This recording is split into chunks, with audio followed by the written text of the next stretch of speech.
Hello everyone, yummy food रेसिपीमा हजुरहरूलाई धेरै स्वागत छ। आज मैले हजुरहरूको लागि टमेटो र पुदिनाको चटनीको रेसिपी लिएर आएकी छु।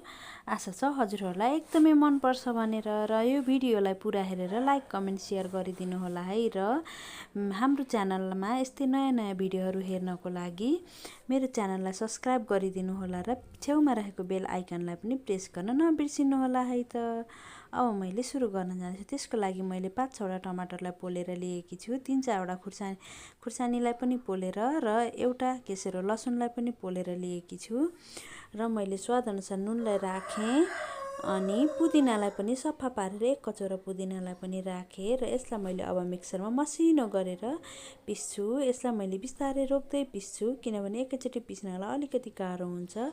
हेर्नुस् त पुदिनाको चटनी पनि पिसिसकेको छ।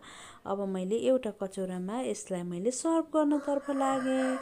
हेर्नुस् त, हेर्दै खाउँ लाग्ने हाम्रो टमाटो र पुदिनाको चटनी रेडी भइसकेको छ। हवस् त, बाई, सी यू।